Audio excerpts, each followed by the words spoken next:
Buenas noches, es viernes, no es el horario habitual para la alternativa, pero en 7NN estamos más que preocupados por la energía, por esa inflación desbocada, por el aumento de los precios de la electricidad, de la luz, del gas, de la gasolina, que tanto daño están causando a todos los españoles. Por eso queremos ir hablando con diferentes protagonistas, tanto del ámbito empresarial como del ámbito político, como técnicos especialistas en energía, que nos puedan ir explicando hacia dónde estamos encaminándonos. Y de hecho, ayer se estaban desarrollando unas jornadas sobre la energía que también estaban contando con diferentes expertos en la materia y las organizaba un partido político, Vox. Por eso esta noche queremos entrevistar a Mireia Borràs, que, buenas noches. ¿Qué tal? Muy buenas noches. En concreto, tú dentro del partido eres una de las principales responsables en esta materia, ¿verdad? Sí, efectivamente. Bueno, soy la portavoz de energía del grupo parlamentario Vox en el Congreso.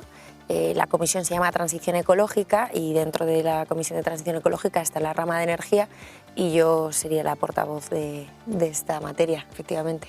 Y ayer organizasteis unas jornadas, organizasteis un simposium, podemos decirlo. Cuéntanos, ¿cuál era el objetivo? ¿Qué es lo que estuvisteis analizando? ¿Con qué expertos contasteis? Bueno, pues la verdad que fue un éxito, fueron unas jornadas de energía, tituladas las que quisimos llamar Caminando hacia la soberanía energética de España. Desde el grupo parlamentario Vox, bueno, y en general desde toda la organización, siempre hemos hablado de soberanía energética. Es una palabra que ahora pues parece que está muy de moda, pero lo cierto es que nosotros llevamos desde el inicio, desde que pisamos el Congreso, hablando de la necesidad de reforzar nuestra soberanía, precisamente para no llegar a situaciones como las que se han llegado recientemente y lamentablemente sufren todos los españoles. En estas jornadas de lo que se trataba era de contar con expertos de primer nivel, con personal técnico, con el personal muy cualificado, presidentes, directores generales de empresas, de asociaciones, gente con una dilatadísima experiencia en el sector energético que engloba, como sabéis, diferentes subsectores o tecnologías en este sentido, por ejemplo, la nuclear o la fotovoltaica, la eólica, el hidrógeno también y, por supuesto, también los hidrocarburos.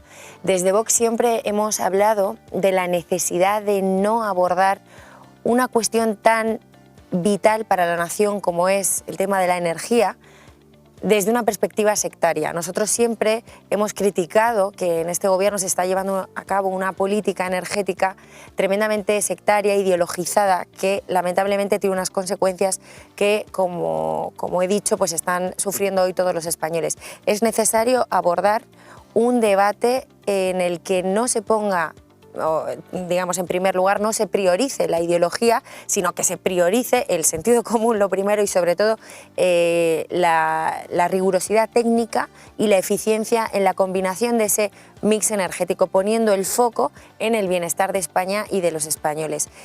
Las conclusiones de esta jornada es que España encima posee un potencial tremendo para poder reforzar esta soberanía energética, pero espectacular a nivel de recursos, no solo tecnológicos, sino también minerales y, por supuesto, humanos, porque contamos con empresas de primer nivel y con un talento espectacular que puede desarrollar proyectos que podrían reforzar y avanzar muchísimo en este camino hacia la soberanía energética. Entonces, y ya para terminar, simplemente decir que esta jornada ha consistido en contar con estos expertos de primer nivel, pero contando con todas las tecnologías. Y esto es muy importante, porque no se hace en ningún otro partido. Nosotros entendemos que todas las tecnologías, todas son importantes, desde las renovables hasta la nuclear, hasta los hidrocarburos, y todas tienen su papel y tienen algo que aportar. Y esto es lo que hoy el Grupo Parlamentario Vox ha querido poner de manifiesto con estas jornadas, donde han podido explicar los representantes de estas tecnologías, expertos con años y formación espectacular, han podido explicar a toda la audiencia que nos ha seguido por qué es importante esa tecnología, qué papel juega y qué desarrollo está teniendo en todo este papel de avanzar hacia esta soberanía energética de la nación. Ahora iremos a analizar precisamente ese concepto que tú decías, el de soberanía energética, pero antes te quería preguntar por otra cosa a la que también estabas haciendo referencia. ¿Existe ideología, verdad, cuando se está intentando hablar de unas energías o de otras? Porque al fin y al cabo los españoles, cualquier ciudadano, lo que ve es cuánto cuesta la factura, ve que se está disparando cada vez más la luz, el gas, la gasolina incluso, no entiende muy bien los motivos, se les habla de la guerra de Ucrania como si fuera el único factor, pero hay mucha política, hay mucha ideología que limita el uso de unas energías potenciando otras y eso al final es lo que también está llevando a cabo que esa energía se dispare, el precio de esa energía. Efectivamente, lo que ocurre es que bueno, gobiernos de un color y de otro nos han ido desmantelando nuestra soberanía porque en base a una ideología, pues cerrando nucleares, por ejemplo, y esto lo que ha llevado es a que ahora mismo estamos con una dependencia energética mucho mayor. Realmente estamos en una dependencia prácticamente que roza niveles del 75%, o sea, imaginaros qué barbaridad de dependencia estoy englobando de energía, ¿vale? No solo de electricidad, es decir, también para el transporte, etcétera, pero niveles del 75% de dependencia energética. ¿Y esto qué hace? Pues al final pone al país en manos de fluctuaciones de precios internacionales de países terceros. Es como haciendo un símil, ¿no? Es como si el interruptor de la luz se lo dejas a un tercero y tú no puedes encender cuando tú quieres, siempre es el otro el que decide. Pues hombre, ¿no será mejor tener tú esa capacidad para tú poder encender cuando tú quieras, a las horas que tú quieras, cuando mejor te convenga y no cuando decida un tercero y a los precios que decida un tercero? Por eso, de lo que nos estás hablando básicamente es de esa soberanía energética, de esa independencia que querríamos que tuviese España. Hablas de un 75%, por tanto, para que lo entienda la gente en su casa, del precio que pagamos por cualquiera de las energías, en realidad el 75% de esas energías las estamos importando de otros países y el 25% las producimos en nuestro país. Por tanto, al final estamos sometidos a una dependencia de los precios internacionales, porque hay países, por ejemplo, a los que les estamos comprando gas y que efectivamente sí les afecta el conflicto de Ucrania o las relaciones con Argelia, por ejemplo, por parte de España, y eso hace que se encarezca nuestra factura. Sí, y no solo se encarezca, sino que hasta se pueda poner en riesgo la garantía de suministro. En el momento que tú estás vendido encima a países que pueden tener incluso tensiones geopolíticas, como es el caso de Marruecos, Argelia, etcétera, pues de alguna manera estás partiendo de una posición muchísimo más vulnerable. De lo que se trata es de lo contrario, de que vayamos hacia posiciones mucho más fuertes, donde nuestro país no dependa tanto de terceros y donde, bueno, pues si no alcanzar la soberanía al 100%, la independencia energética al 100%, que se puede lograr. Ojo, yo ayer en la mesa pudimos corroborarlo con los diferentes expertos que con una buena gestión de los recursos y tecnologías que dispone España no solo podríamos llegar a esa independencia, sino podríamos hasta exportar energía. Pero bueno, desde luego reforzar sustancialmente nuestra soberanía energética y hacernos mucho más fuertes y mucho más independientes en este sentido. ¿Para qué? Porque todo esto, ¿para qué es? Cuando hablamos de soberanía energética, ¿qué es lo que le queremos decir para que los espectadores nos entiendan? Es poder garantizar el suministro energético a unos precios bajos, a unos precios accesibles para todos los ciudadanos, para todas las empresas, para toda la industria, porque la energía lo toca todo. La energía toca a los hogares, pero toca a la industria, toca a las empresas, al autónomo. Para atraer empleo, por ejemplo, para atraer industrias a nuestro país, necesitamos tener una energía muy competitiva. Si no, nadie va a querer venir a nuestro país a montar una industria. Hay empresas que incluso han alegado para externalizarse, para irse a terceros países, deslocalizarse, mejor dicho, el hecho del precio de la electricidad. Exacto, en hay España. muchas grandes empresas en nuestro país que están pensando, y muchas seguramente ya hayan tomado la decisión de deslocalizar sus bases porque aquí en España les es costosísimo producir. Entonces la energía es un factor tremendamente importante, no solo para el hogar, en nuestras casas, para encender la luz y pagar menos en la factura, sino para el desarrollo económico de una nación. Es por esto que no puede verse sometido por ideologías de ningún tipo. Mireia, has dicho que la proporción sería 25-75 en cuanto a nuestra dependencia. Sí, aproximada. ¿Estamos retrocediendo? Quiero decir, ¿la situación hace años era mejor que la de ahora y estamos retrocediendo? ¿Antes teníamos menos dependencia? Bueno, a ver, Han entrado nuevos actores en juego, es decir, hace años no estaban las renovables, no estaba el potencial del hidrógeno, sí que teníamos las centrales térmicas, pero es verdad que gran parte del carbón lo importábamos, con lo cual la situación va cambiando, ¿no? Porque ahora mismo tenemos la fotovoltaica que, por ejemplo, ya logra producir a precios muy competitivos que hace bastantes años no teníamos. Pero sí que es cierto que, por ejemplo, el Partido Popular cerró Garoña, el Partido Socialista también ha cerrado varias centrales nucleares. Entonces, si esas centrales nucleares a día de hoy siguieran operativas, pues seguramente no estaríamos en la situación de vulnerabilidad que actualmente estamos, porque encima la energía nuclear es tremendamente eficiente. ¿Qué quiere decir eso? Que, por ejemplo, con los 7 reactores, solamente con los 7 reactores que tenemos en España, producimos más del 20% de la generación de energía eléctrica en España, con lo cual pues es una energía muy eficiente que con solo 7 reactores logramos producir esta cantidad. Imaginaos si tuviéramos 2 o 3 reactores más, esa parte del pastel podría ser mucho mayor y a lo mejor no necesitaríamos depender tanto del gas, que como saben ya la mayoría de los espectadores, porque casi nos hemos vuelto todos unos expertos en energía tras las últimas circunstancias, pues es verdad que el precio del gas es lo que hace que, al ser el último que case el precio en el mercado, es lo que encarece de alguna manera el resto de lo que fija tecnologías, ¿no? Lo que fija el precio para los consumidores al final es la energía que en ese momento esté más cara, la fuente que esté más cara, y como el gas ahora está disparado por el conflicto de Ucrania, entre otros motivos, no solamente, efectivamente. Es lo que hace que al final todo el mix energético se dispare y que los consumidores, que al final lo que ven es su factura, vean un precio mucho mayor. Hablabas de las nucleares, porque se las ha demonizado prácticamente desde los años 70, 80 hasta hoy. Cualquier persona que esté a favor de las nucleares prácticamente se piensa que está quemando el planeta o que quiere provocar un conflicto nuclear. Hay muchísimo de ideología allí, ¿verdad? Porque es cierto que ninguna energía prácticamente podemos decir que es 100% limpia, pero de las más eficientes, la más eficiente seguro, y de las más limpias es la nuclear. Y ojo, has hablado de los reactores que están cerrando, pero es que las que se están desarrollando de nueva generación, si se crease alguna nueva, serían aún muchísimo más limpias. ¿Hasta qué punto hay ideología detrás de su cierre y quién está detrás de ese ataque a las nucleares?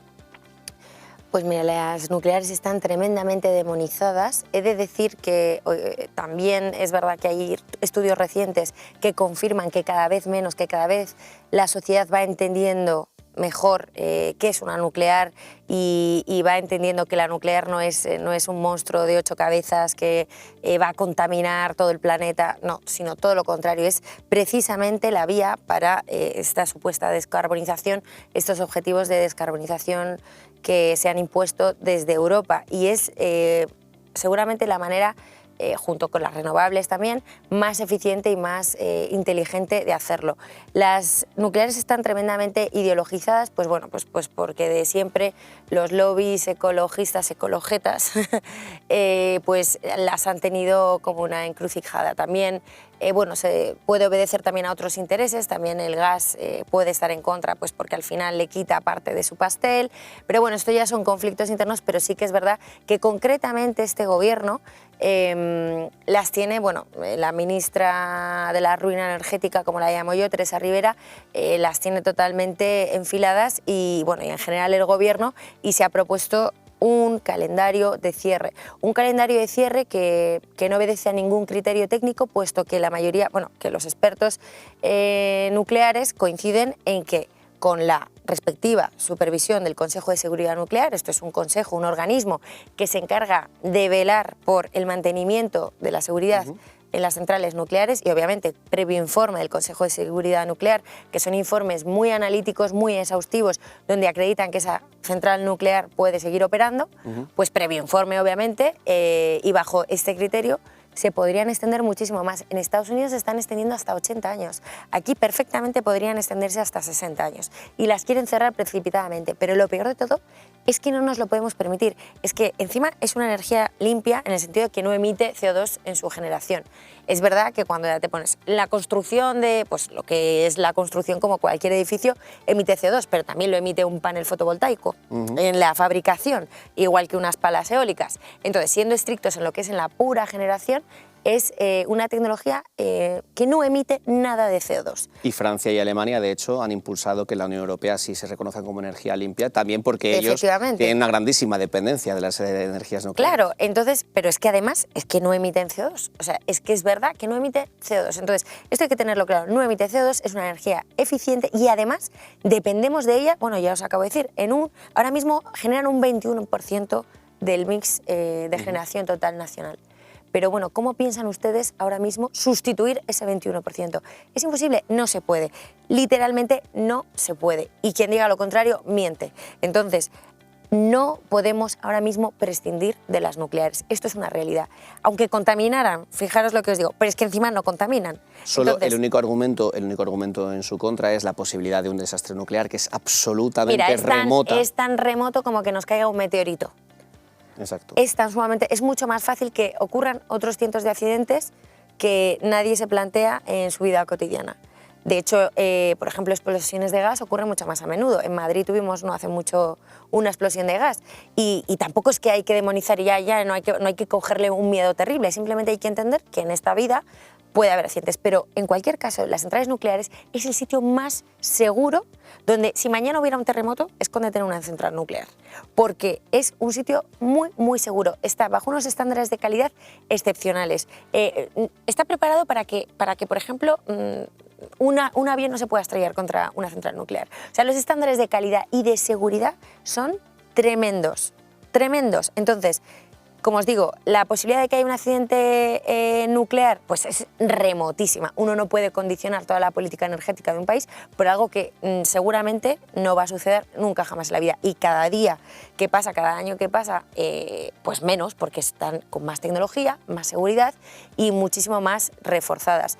El tema de los residuos, por ejemplo. Justo por eso te quería preguntar, porque el otro argumento en contra de las nucleares, que quizás sí que es más real en el día a día, sería el de los residuos, pero es que hay incluso, y lo hemos visto en los últimos años, pueblos en España que estarían deseando recibir esos residuos nucleares, porque evidentemente lo que se daría con fondos públicos a esos territorios que los almacenasen sería infinitamente mayor que cualquier perjuicio que podrían suponer. Está más que demostrado que, como estabas explicando, a no ser que haya un accidente también en la acumulación de esos residuos, que es una posibilidad absolutamente remota, tampoco habría ningún problema. No, tampoco habría ningún problema. Entonces, los residuos hay varias soluciones para ellos, pero lo que es grave en sí no es el residuo en sí mismo, que, a ver, toda actividad económica genera residuos, si bien es cierto que estos residuos requieren un tratamiento especial por su radioactividad y demás, pero el tratamiento de estos residuos es totalmente seguro y de nuevo es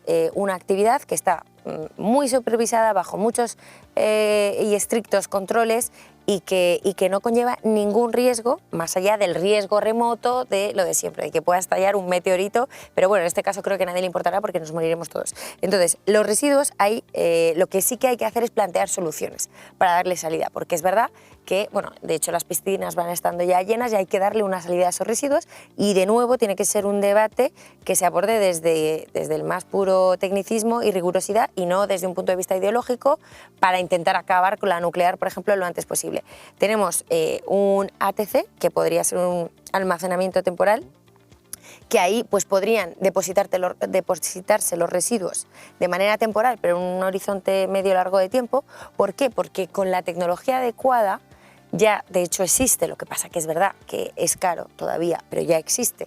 Se podría reciclar, bueno, reutilizar prácticamente el 90% de los residuos. Como os digo, a día de hoy ya existe esta tecnología, no es una utopía, pero es verdad que es caro. Entonces, con el paso del tiempo seguramente se podrá conseguir precios muy competitivos. ¿Y qué es lo que tendremos? Tendremos todos esos residuos que tienen una esencia muy valiosa, ¿vale?, para poder reutilizarlos y generar nueva energía.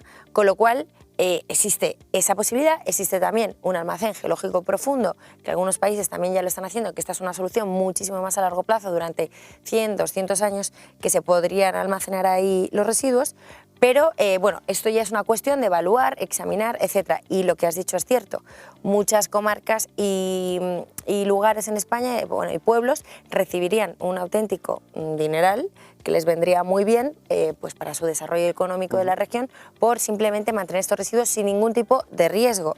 Yo entiendo que esto, pues, a lo mejor hay gente que si no entiende mucho le dicen, residuo radioactivo, se puede asustar, pero de nuevo insisto, hay cosas muchísimo más peligrosas en nuestra vida cotidiana, como simplemente coger el coche para ir a trabajar, que tú tengas en tu pueblo un almacén de residuos. Mire, ya hablabas de hasta qué punto la legislación se hace desde el punto de vista ideológico, no desde el punto de vista técnico, que no existe un comité de expertos que analice pros y contras, seguridad, contaminación, y a partir de ahí decidan por qué energía apostar y qué energía desterrar, y así está pasando. Aumenta nuestra dependencia energética del exterior, acabamos con energías como puede ser la nuclear, que el riesgo es mínimo y el beneficio es máximo, y llegamos hasta un punto incluso mayor, porque, corrígeme si me equivoco, creo que España es de los pocos países, prácticamente el único, que tiene una legislación que limita la extracción de sus propios recursos energéticos. Sí. Bueno, esto es terrible, es una aberración. Somos el primer país del mundo que ha prohibido por ley explotar, pero también explorar, es decir, investigar sus propios recursos. Es decir, limitamos no solo la generación de riqueza con la extracción, sino también la generación de conocimiento, porque no podemos ni siquiera investigar nuestros propios recursos. Es decir, si tenemos yacimientos minerales valorados en cientos de miles de millones de euros, como podrían ser los de telurio en las Islas Canarias, que es un elemento además que se vende muy caro y que podría aportarnos una riqueza extraordinaria al país, pues resulta que nunca lo vamos a saber, porque no podemos ni siquiera investigarlos y, por supuesto, ni siquiera explotarlos. Esto es totalmente absurdo, es una aberración, no tiene además ningún fundamento, porque realmente aquí quieren ir, el gobierno quiere ir, que es el que ha aprobado esta ley de cambio climático, a la que, por cierto, solo se opuso Vox, hicimos una enmienda a la totalidad y solo Vox se opuso, el resto de partidos permitió que esa ley saliera adelante con todas estas implicaciones que estamos comentando. Y bueno, fijaros la incoherencia. Nosotros prohibimos explotar e investigar nuestros propios recursos, pero sin embargo, como dependemos de ellos, porque es que dependemos de estas materias primas, pues los importamos de otros países. Es decir, nosotros tenemos reserva de gas para más de 40 o 60 o 70 años, no sabemos porque no podemos investigarlo, pero de los últimos estudios que se han hecho, para 40 o 70 años, los expertos han hablado que podríamos tener reservas. Bueno, pues nosotros lo prohibimos, pero sí que importamos ese gas proveniente del fracking en Estados Unidos. E incluso, Mireia, perdona que te corte, hay algo peor, que es el hecho de que, por ejemplo, hablabas del telurio en las Islas Canarias, pero es que a unos kilómetros Marruecos sí lo está haciendo. ¡Claro! A nuestro lado. Bueno, Marruecos, visteis la noticia que salió hace unas semanas de los 1.000 millones de barriles. Esto a Marruecos le va a suponer la autosuficiencia energética durante años.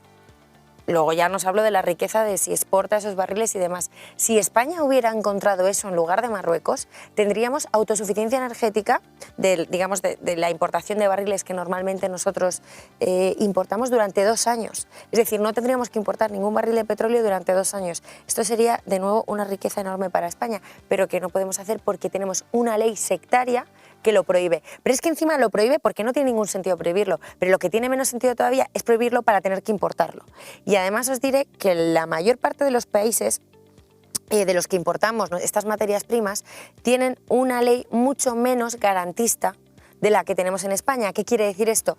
Que explotar esos recursos en España es mucho más sostenible que hacerlo que importarlo de los países a los que recurrimos. A los que recurrimos. Es decir, nosotros, como tenemos una legislación que es mucho más garantista medioambientalmente hablando, sería mucho más oportuno, mucho más sostenible hacerlo aquí en España, pero no lo hacemos porque queremos ser más verdes que nadie, pero sí que lo importamos de otros países que encima tienen legislaciones mucho menos garantistas y por lo tanto causan más daño al planeta, por así decirlo, si este fuera el criterio, si realmente fuera el criterio de la sostenibilidad medioambiental, que por cierto yo creo que no lo es, porque lo vemos en las constantes actuaciones de este gobierno, desde coger el Falcon hasta el helicóptero. O sea, es evidente que estamos ante una hipocresía constante de este gobierno, queriendo vender que somos más verdes que nadie cuando la realidad no es así. Y lo único que estamos haciendo, que está haciendo este gobierno, es tirarse tiros en el pie y autosabotear a la propia nación, limitándola y restringiéndola de poder desarrollar todo su potencial y todos sus recursos, insisto, de los que dependemos. Y sí o sí, si no están explotados aquí, si no van a ser explotados aquí, los vamos a tener que importar mucho más caros, además, a precios más caros y poniendo en riesgo la garantía de suministro, porque de repente un país decide dejar de vendernos o una guerra o tensiones geopolíticas y estamos vendidos.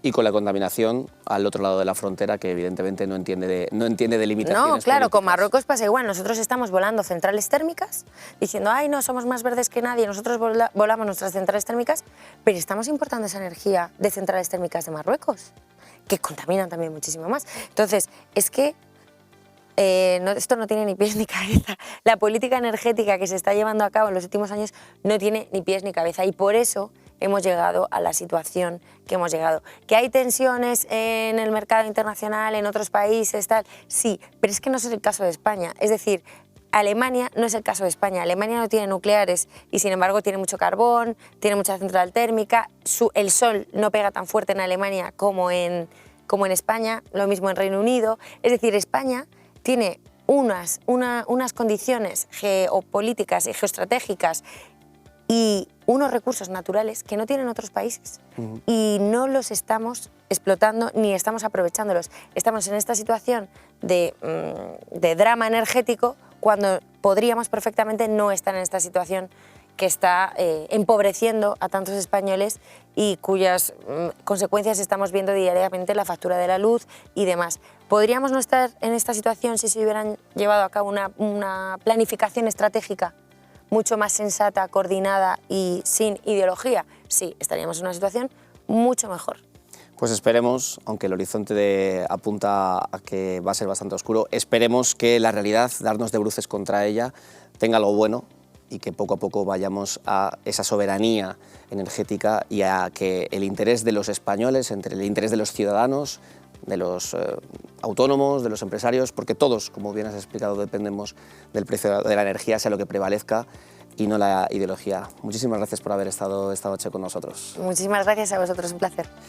Y nosotros volvemos en La Alternativa, en nuestro horario habitual de 2 horas, pero también centrándonos en este asunto, el de la energía, que nos preocupa muchísimo a todos. Lo haremos el próximo lunes, como siempre, a las 10 de la noche. Buenas noches.